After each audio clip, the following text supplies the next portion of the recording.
The lord. హల్లెలూయా. ప్రభునందు ప్రియ దేవుని పిల్లారా, నేటి వాక్య ధ్యానము కొరకు మిమ్మల్ని ప్రేమతో ఆహ్వానిస్తూ ఉన్నాను. నేటి వాక్య ధ్యానము కొరకు ప్రార్థన చేద్దామా? మమ్మల్ని మిక్కిలిగా ప్రేమించుచున్న మా ప్రియ తండ్రి, సర్వాధికారి, సజీవుడు అయిన దేవ, మీ ఘనమైన ఉన్నతమైన నామానికి స్తోత్రాలయ్యా. ఏ మంచి లేని మా జీవితంలో మరొక నూతన ఉదయాన్ని అనుగ్రహించినందుకే మీకు స్తోత్రాలు. ఈ దినాన్ని మేము ప్రార్థన ద్వారా, నైనా బైబిల్ ధ్యానము ద్వారా ప్రారంభిస్తూ ఉండగా నీవే మాకు తోడుగా ఉండి మా పనులలో, మా ప్రయాణాలలో, మా ప్రయత్నాలలో సహాయము చేయమని, నైనా వాటికంటే ముందుగా నాయన నీ వాక్యాన్ని నీ సన్నిధి చేరి నీ వాక్యాన్ని ధ్యానం చేయబోతూ ఉండగా నీ వాక్య వెలుగులో నుండి మాతో మాట్లాడమని, ఈరోజు యోబు గ్రంథం 5వ అధ్యాయాన్ని ధ్యానం చేయబోతూ ఉండగా నైనా ఆ గ్రంథములో నీవు రాయించిన ఆత్మీయ మర్మాలు మీరే మాకు బోధించి నేర్పించమని యేసయ్య నామమున అడుగుచున్నాము తండ్రి. Amen, amen, amen. ప్రభువునందు ప్రియ దేవుని పిల్లారా, ఈరోజు మనం యోబు గ్రంథం 5వ అధ్యాయాన్ని ధ్యానం చేయబోతా ఉన్నాం. మొదటి వచనము నుండి మనం చదువుకుంటూ వచ్చిన వెంబడి వచ్చిన ధ్యానాన్ని మనం చేద్దాం. 5వ అధ్యాయము యోబు గ్రంథం మొదటి వచనాన్ని చదువుతూ ఉన్నాను. నీవు మొరలిడిని ఎడల నీకు ఉత్తరమియగలవాడెవడైనా ఉండునా? పరిశుద్ధ దూతలలో ఎవని తట్టు తిరుగుదువు? దౌర్భాగ్యమును గూర్చి ఏడ్చుట వలన మూఢులు నశించెదరు, బుద్ధి లేని వారు అసూయ వలన చచ్చెదరు. మూఢుడు వేరు తన్నుట నేను చూచియున్నాను, అయినను తోడనే అతని నివాస స్థలము శాపగ్రస్తమని కనుగొంటిని. అతని పిల్లలు సంరక్షణ దొరకక యుందురు, గుమ్మములో నలిగిపోవుదురు, వారిని విడిపించువాడు ఎవడునూ లేడు. అతని ఆకలి గొనిన వారు అతని పంటను తినివేయుదురు, ముండ్ల చెట్లలో నుండి వారు దాన్ని తీసుకొందురు. బోనులు వారి ఆస్తి కొరకు కాచుకొనుచున్నవి. శ్రమ ధూళిలో నుండి పుట్టదు, బాధ భూమిలో నుండి మొలవదు. నిప్పు రవ్వలు పైకి ఎగురునట్లు నరులు శ్రమానుభవమునకే పుట్టుచున్నారు. అయితే నేను దేవునిని ఆశ్రయించుదును, దేవునికే నా వ్యాజ్యమును అప్పగించుదును. ప్రియదేవుని పిల్లరా, ఈ 8 వచనాల్లో మనం చూసినట్లయితే మరి నిన్నటి దినాన్న యోబు స్నేహితుడైనటువంటి తేమానీయుడైన ఎలీఫజు మాట్లాడిన పలుకులు కంటిన్యూ అవుతూ ఉన్నాయి. ఆయన నిన్నటి దినాన్న పలికిన మాటలకు మరి కంటిన్యూగా దానికి మరి దాని యొక్క మరి ఆ నిన్న ఎక్కడైతే ఆగిపోయిందో దానిని కొనసాగిస్తున్నటువంటి మరి సందర్భము ఈ 5వ అధ్యాయంలో మనకు కనపడతా ఉంది. మరి మొదటి వచనంలో ఆయన అంటున్నాడు కదా, నీవు మొరలిడిని ఎడల, నీవు అంటే ఎవరు? యోబు. మరి నీవు మొరలిడిని ఎడల నీకు ఉత్తరమియగలవాడెవడైనా ఉండునా? పరిశుద్ధ దూతలలో ఎవని తట్టు తిరుగుదువు అని ఎలీఫజు యోబును ఉద్దేశించి మాట్లాడుతున్నాడు. దీనికి అర్థం ఏమిటంటే తాను పలికిన మాటల్లో సత్యం ఎంత తేటగా ఉందంటే ఎవరూ దాన్ని వ్యతిరేకించడానికి ప్రయత్నించకూడదని ఎలీఫజు ఉద్దేశంగా ఇక్కడ మనకు కనపడతా ఉంది. ఎలీఫజు ఉద్దేశం ఏంటంటే యోబు దీనికి అంగీకరించక తన వాదానికి మద్దతుగా మనుషులను కానీ దేవదూతలను కానీ తెచ్చుకుందామనుకుంటే ఎవరు అతని పక్షంగా మాట్లాడరు అని ఎలీఫజు యొక్క భావముగా ఇక్కడ మనం చూడవచ్చు. అందుకే అంటున్నాడు, నీవు మొరలిడిని ఎడల నీకు ఉత్తరమియగలవాడు ఎవడైనా ఉంటాడా? పరిశుద్ధ దూతలలో ఎవను తట్టు తిరుగుతావు నువ్వు? కాబట్టి ఎలీఫజు భావం ఏంటంటే తాను పలికిన మాటల్లో సత్యం ఎంత తేటగా ఉందంటే ఎవరు దాన్ని వ్యతిరేకించడానికి ప్రయత్నం కూడా చేయలేరు అని ఎలీఫజు అనుకుంటున్నాడు. అయినప్పటికీ యోబు ఒక్క మాట కూడా మాట్లాడలేదు. మళ్ళీ ఆయన అంటున్నాడు కదా, దౌర్భాగ్యమును గూర్చి ఏడ్చుట వలన మూఢులు నశిస్తారు. బుద్ధి లేని వారు అసూయ వలన సస్తారు. తన కష్టాలు, విపత్తుల మూలంగా యోబు కోపంతో మండిపడినా, క్షేమంగా ఉన్నవారిని చూసి అసూయపడినా, అదంతా యోబు నాశనానికి దారితీస్తుందని ఎలీఫజు భావము. ఇక్కడ మరి యోబుని గురించి ఆయన మాట్లాడుతున్నాడు. మూఢుడు మరి దౌర్భాగ్యం గురించి ఏడిస్తే మూఢులు నశిస్తారట. బుద్ధి లేని వారు అసూయ వలన చస్తారు. కాబట్టి మరి యోబు ఇక్కడ ఏమైనా అలాంటిది చేశాడా అనంటే, తన కష్టాన్ని గురించి, తన జీవితంలో జరిగిన విపత్తు గురించి యోబు ఎక్కడైనా కోపగించినట్లుగా మనం చూస్తామా? మరి తనకంటే క్షేమస్థితిలో ఉన్న వారిని చూసి అసూయపడినటువంటి సందర్భము యోబు జీవితంలో ఉందా? కానీ ఎలీఫజు భావం ఏంటో తెలుసా?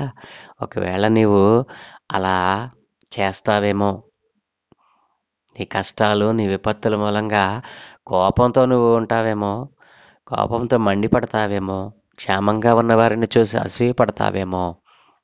కానీ అలా అసూయపడితే వారు చస్తారు అని మరి సూటిగా ఎలీఫజు చెప్తా ఉన్నాడు.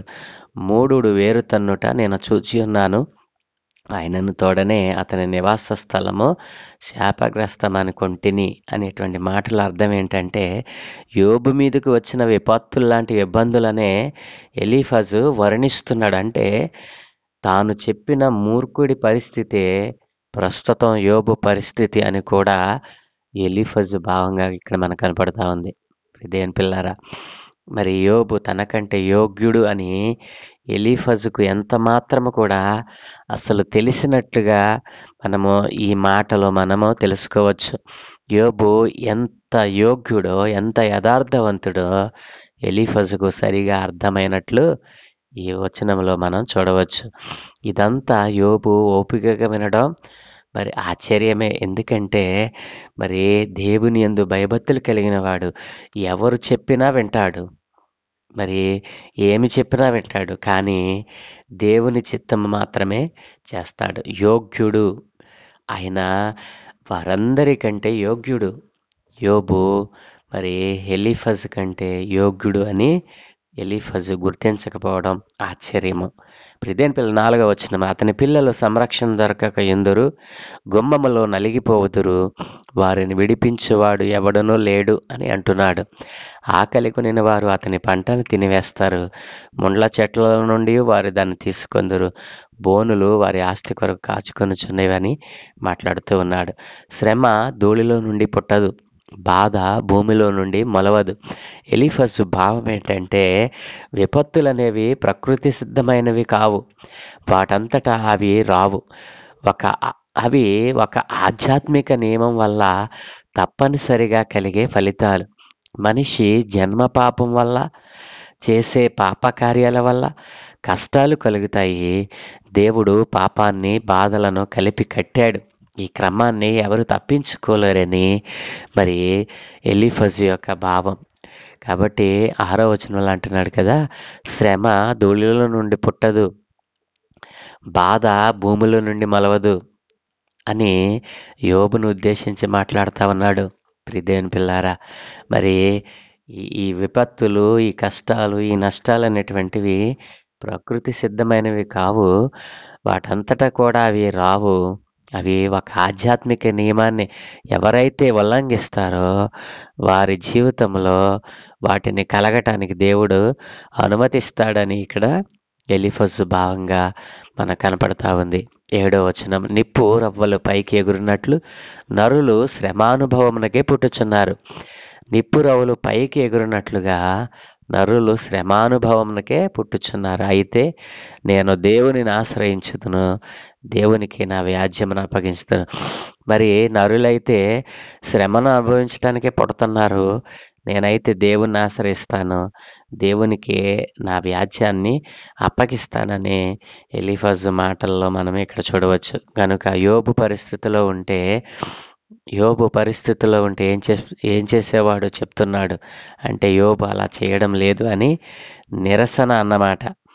మరి నేనైతే దేవునికి నా సమస్తాన్ని అప్పగిస్తాను, నువ్వెందుకు చేయలేకపోతున్నావు అని యోబును ప్రశ్నిస్తున్నటువంటి సందర్భము ఇది.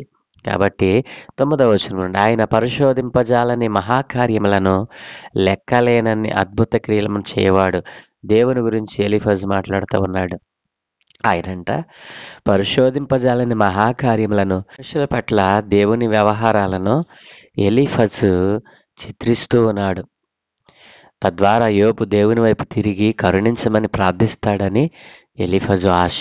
ప్రియదేవుని పిల్లరా, ఆయన పరిశోధింపజాలని మహాకార్యములను లెక్కలేనని అద్భుత క్రియములను చేయవాడు అని ఎలీఫజు మాట్లాడుతూ ఉన్నాడంటే, యోబు మరి దేవునిని అసలు అడగటం లేదు. ఆయన గొప్ప కార్యాలు చేసేవాడని యోబుకు తెలవడం లేదు. మరి అద్భుత క్రియలను చేయటానికి అధికారం కలిగిన వాడని యోబుకు తెలియడం లేదని ఎలీఫజు ఇక్కడ నిరాశ చెందుతా ఉన్నాడు.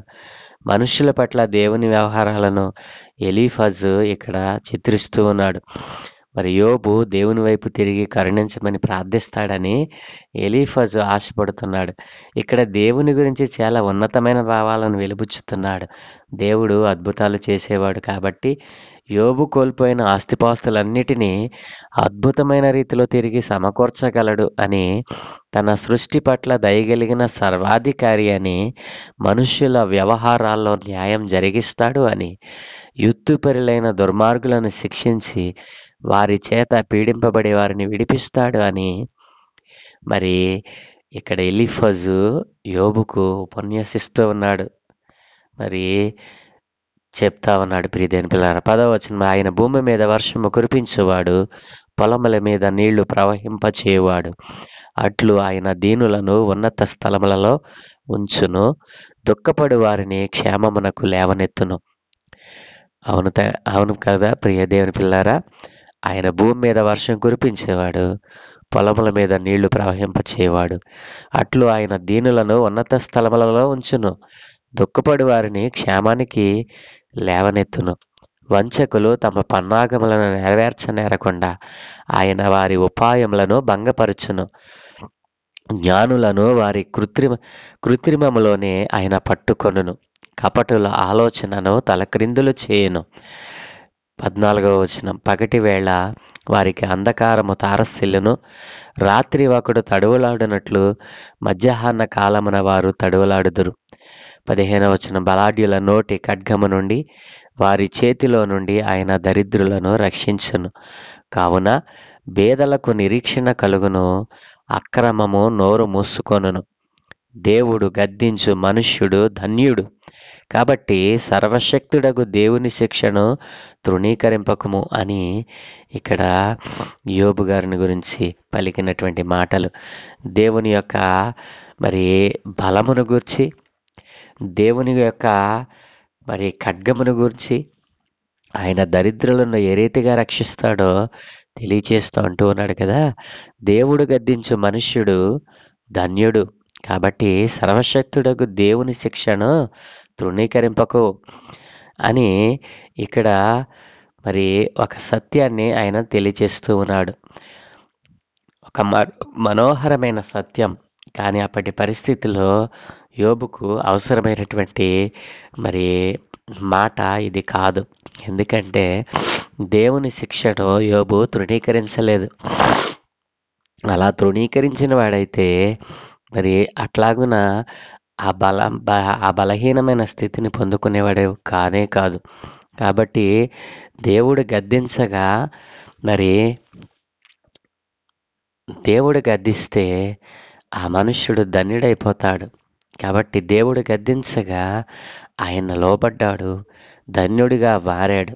ఆ విషయం ఎలీఫజుకు అర్థం కావడం లేదు. మరి యోబు పడుతున్న బాధలు అతను చేసిన పాపాలకు శిక్షగా రాలేదు. ఇందులో దేవుని ముఖ్యోద్దేశం ఏమిటంటే యోబు యోగ్యతను రుజువు చేయడం, సైతాన్ నోరు ముయించడం.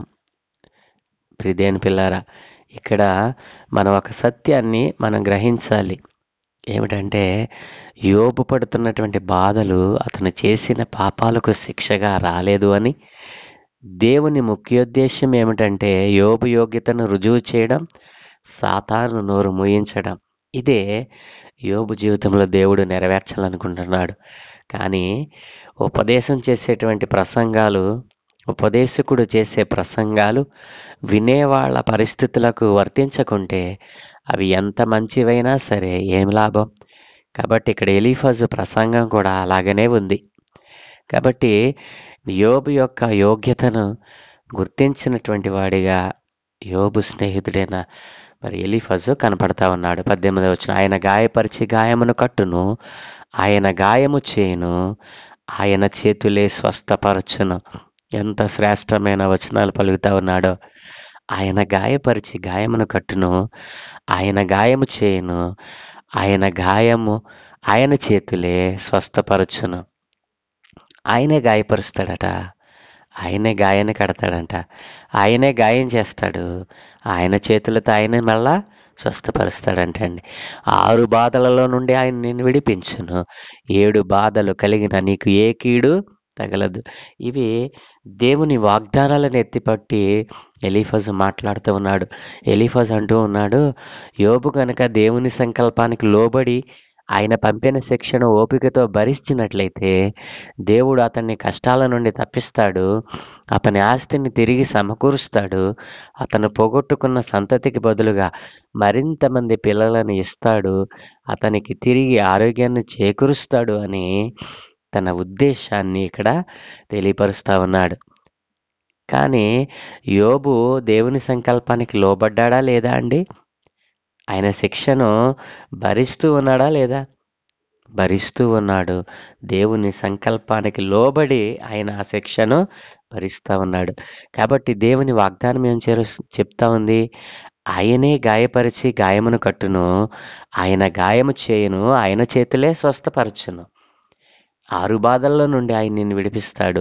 నీకు 7 బాధలు కలిగినా నీకు ఏ కీడును తగులనీయకుండా ఆయన కాపాడతాడని ఒక మరి దేవుని యొక్క వాగ్దానాన్ని తనకు తెలియకనే మాట్లాడినట్లుగా మనం ఇక్కడ చూడవచ్చును. ప్రియదేవుని పిల్లారా, 20వ వచనం, క్షామకాలమున మరణము నుండి యుద్ధమున ఖడ్గబలము నుండి ఆయన నిన్ను తప్పించును. నోటి మాటల చేత కలుగు నొప్పి నీకు తగులకుండా ఆయన నిన్ను చాటు చేయును. ప్రళయము వచ్చినను నీవు దానికి భయపడవు. నోటి మాటల చేత కలుగు నొప్పి. ప్రియదేవుని పిల్లారా, నోటి మాటల చేత నొప్పి కలుగుతుందా అనంటే నొప్పి కలుగుతుంది. కొందరు మాట్లాడేటువంటి మాటలు ఎంత బాధను కలిగిస్తాయంటే, ఒకడు కత్తి తీసుకుని తన ఎదుటే తన హృదయంలో పొడిచి మెలితిప్పుతున్నట్లుగా కొందరి మాటలు మనము మరి వినుట వలన ఆ బాధను అనుభవిస్తాం. భరించలేనటువంటి బాధ ఒక నోటి మాట వలన కలుగుతుంది. కాబట్టి మరి నోటి మాటల చేత కలుగు నొప్పి నీకు తగులకుండా ఆయన నిన్ను చాటు చేస్తాడు. ప్రళయం వచ్చినా నీవు దానికి భయపడవు. పొలములోని రాళ్లతో నీవు నిబంధన చేసుకొని అంటూ అడవి మృగములు నీతో సమ్మతిగా ఉంటాయి.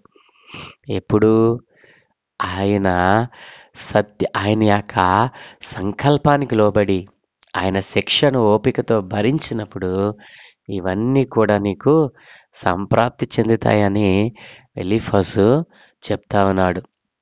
ప్రళయమును క్షామమును వచ్చినప్పుడు నీవు వాటిని నిర్లక్ష్యము చేయదు. అడవి మృగములకు నీవు ఏమాత్రమును భయపడవు అని అంటూ ఉన్నాడు. నీ డేరా క్షేమ నివాసమని నీకు తెలిసి ఉండును.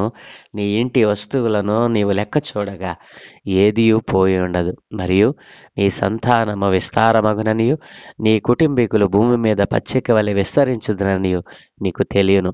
వాటి కాలమున దాస్యపు పనలు ఇల్లు చేరునట్లు పూర్ణ వయస్సు గలవాడవై నీవు సమాధికి చేరెదవు. మేము ఈ సంగతి పరిశోధించి చూచితిమి, అది అలాగే ఉన్నది అని బిల్దదు జోఫరులు, మిగిలిన యోబు స్నేహితులైనటువంటి బిల్దదు జోఫరుల తరపున కూడా ఎలీఫజు ఇక్కడ మాట్లాడాడు. యోబుకు ఆ పరిస్థితిలో విని దాని ప్రకారం చేయడానికి తగిన సత్యాన్ని తాను చెప్తున్నానని ఎలీఫజుకు గట్టి నమ్మకం. నేను యోబుకు సరైనటువంటి ఉపదేశాన్ని చేశాను.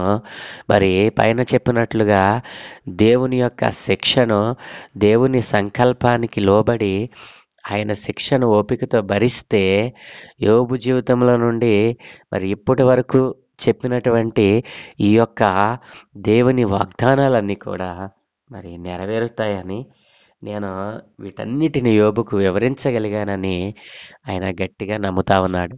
దేని పిల్లారా, కాబట్టి ఈ 5వ అధ్యాయంలో ఎలీఫజు గారి యొక్క ఉద్దేశాన్ని మరి మనము చూస్తే, యోబు మొరపెడితే మరి యోబు ఎలాగునా ఉన్నాడు అనంటే, మరి తనకు కలిగినటువంటి ఆ నష్టానికి, ఆ బాధకు మద్దతుగా మనుషులను, దేవదూతలను మరి అడ్డం పెట్టుకుంటాడేమో.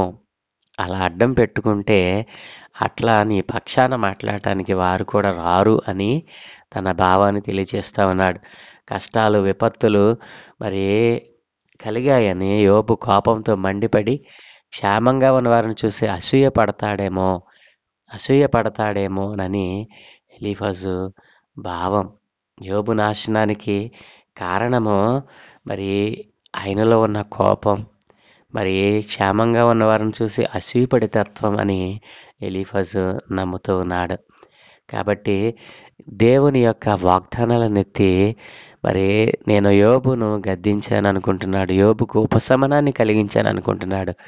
యోబు నా మాటల వలన మరి జ్ఞానాన్ని పొందుకున్నాడు అనుకుంటున్నాడు ఎలీఫజు. అయితే దేవుడు యోబును మరి అంతగా దిగదార్చలేదు. దేవుని ముఖ్య ఉద్దేశం ఏంటి? యోబు యొక్క యోగ్యతను రుజువు చేయడం, సాతాను నోరు మూయించడం. యోబు యోగ్యతను రుజువు చేయడం, సాతాను నోరు మూయించడం. ప్రియదేని పిల్లారు, ఇది దేవుడు యోబు పట్ల కలిగి ఉన్నటువంటి ముఖ్య ఉద్దేశం. ఈ ఉద్దేశాన్ని గమనించినటువంటి ఎలీఫజు ఎన్నో మాటల ద్వారా యోబుతో మాట్లాడుతూ ఉన్నాడు. యోబులో ఉన్నటువంటి ఆ యొక్క బలహీనతలన్నిటిని నేను ఎత్తి చూపాను. దేవుడు ఎంత గొప్పవాడో, దేవుడు ఏం చేయగలడో అని చెప్తూనే యోబును మరి దేవుని చిత్తానికి లోబడటం లేదు, దేవుని సంకల్పానికి నువ్వు ఒప్పుకోవటం లేదు, దేవుడు పంపిన శిక్షను నువ్వు భరించడానికి ఇష్టపడతలేదని యోబు తొలి పలుకులలో వారు విన్న మాటను ఎత్తిపట్టి ఈ ముగ్గురు కూడా, ఈ ఎలీఫజు మిగిలిన ఇద్దరు స్నేహితుల తరపున కూడా నేను మాట్లాడాను, నేను సత్యాన్ని యోబుకు చెప్పేశాను, మరి సత్యాన్ని యోబు అంగీకరిస్తాడని ఆశపడుతున్నానని ఎలీఫజు గట్టి నమ్మకంతో ఈ మాటలు చెప్పినట్లుగా మనం చూడవచ్చును. 27వ వచనంలో మేము ఈ సంగతి పరిశోధించి చూచితిమి అంటున్నాడు. ఏ సంగతి? మరి యోబులో ఉన్నటువంటి ఈ లోపాలను ఎత్తి మేము చూడడానికి కారణము 7 రోజులు నీతో ఉండి మేము పరిశోధన చేసుకున్నాం.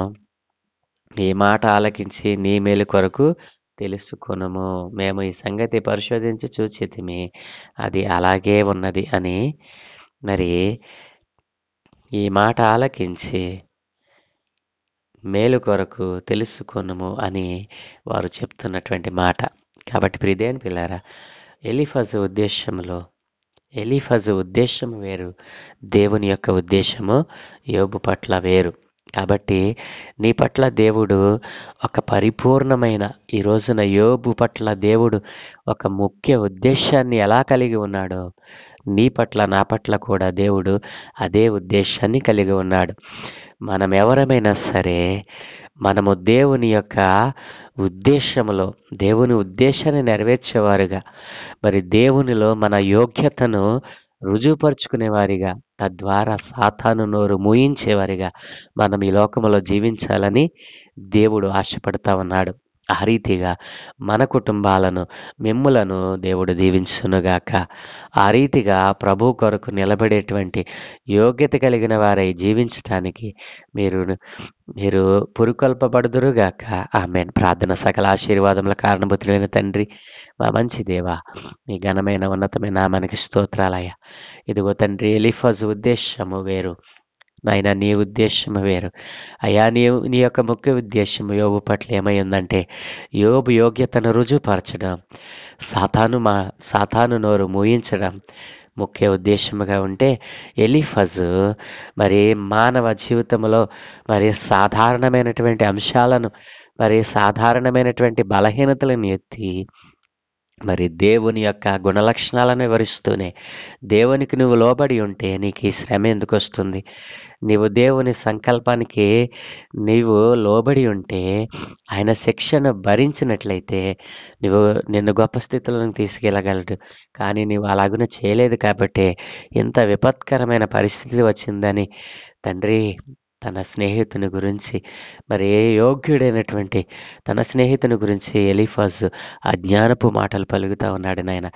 ఈ రోజున నాయన మేము కూడా ఎలాంటి అజ్ఞానముతో ఉన్నామేమో, యోగ్యుడైన ఒక వ్యక్తి దగ్గర ఎలా మాట్లాడాలో తెలుసుకోకుండా ఒకవేళ మేము ప్రవర్తిస్తూ ఉన్నామేమో తండ్రి. ఎలీఫాజు లేక మేము ఉండకుండా ఇదిగో తండ్రి బాధలో ఉన్న వారికి ఉపశమనం కలిగించేటువంటి నీ మాటలు పలుకున్నట్లుగా నాయన జ్ఞానముతో దైవ జ్ఞానముతో నిండిన మాటలు నాయన మేము పలుకున్నట్లుగా మా నోటిని ఖాయమని తండ్రి కుమార పరిశుద్ధాత్మ త్రియేక దేవా అయా ఈరోజు మేము చేస్తున్న ప్రతి పనిలో నైనా మీ యొక్క దూతల కాపుదల అనుగ్రహించండి.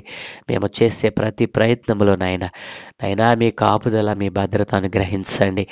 నైనా బలహీనతలో ఉన్న వారిని బలపరచండి నాయన. అయోగ్యులుగా ఉన్న వారిని యోగ్యులుగా మార్చండి. ఇదిగో నీ సత్య సువార్త సకల జనులకు ప్రకటింపబడినట్లుగా అనేక మందిని నాయన నీ సత్య సువార్తను ప్రకటించుటకు వాడుకొనమని లేవనెత్తమని ఈ ఉదయకాలమున ఈ 5వ అధ్యాయంలో యోబు గ్రంథం 5వ అధ్యాయంలో నుండి మేము కొన్ని ఆత్మీయ పాఠాలు నేర్చుకోగటానికి సహాయం చేసినందుకు వందనాలు చెల్లిస్తూ అందరూ అంతటను నీ లేఖనాలను మరి చదువుతూ ధ్యానం చేసేవారిగా వారిని మార్చమని యేసయ్య పరిశుద్ధ నామమున ప్రార్థించి వేడుకుంటూ ఉన్నాను తండ్రి. Amen, amen, amen.